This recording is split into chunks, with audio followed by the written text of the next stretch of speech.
গত 180 দিনে সরকার জনগণকে এখন পর্যন্ত উপহার দিয়েছে হলো 3 বার এলপিজির মূল্য বৃদ্ধি করেছে, একবার কমিয়েছে। গ্যাসের মূল্য বৃদ্ধি করার পায়তারা করছে।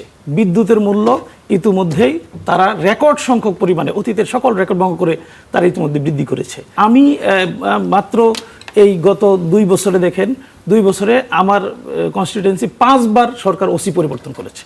5 বার কাউকে দিয়ে সরকার আসলে স্যাটিসফাই হচ্ছে না। সেখানে সরকারি দল স্যাটিসফাই মানে হচ্ছে না।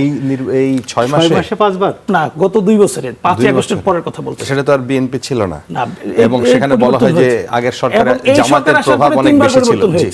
এই 6 মাসে 3 বার পরিবর্তন হয়েছে। তার আগে হয়েছে 2 বার। হ্যাঁ, তার আগে হয়েছে 2 বার। তাই একটা তো অটোমেটিক হয়ে গেছে। 5 তারিখে যিনি ছিলেন 6 তারিখে তিনি এমনিতে নাই হয়ে গেছে। সাধারণত ওসি পরিবর্তন হয় যারা সংসদ সদস্য, তাদের এক ধরনের ইনফ্লুয়েন্স থাকে, তাদের সুবিধা অসুবিধা দেখে না, এই টাইপের আমরা অভিযোগ শুনে থাকি মানুষের কাছে। এটা হলো সরকারি দল। 1.5 বছরে কয়বার হয়েছে এটা বলেন?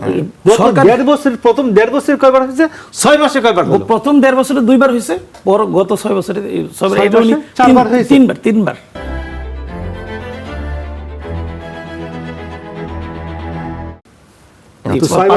পাঁচবারের কথা বলছি। আপনি 6 বার আসার সুযোগ নাই।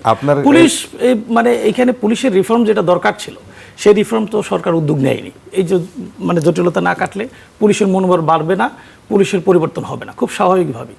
পুলিশের গত 17 বছর জনগণের সাথে যে দূরত্ব তৈরি হয়েছে, সেই দূরত্ব দূরীকরণে সরকার এখন পর্যন্ত কোনো উদ্যোগ আদতে আসলে গ্রহণ করেনি। মানবাধিকার কমিশনের অবস্থা তো একই, এটাকে ল্যাপস করে রাখা হয়েছে।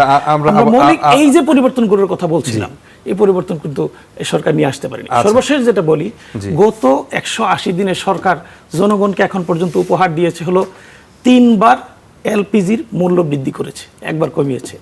গ্যাসের মূল্য বৃদ্ধি করার পায়তারা করছে।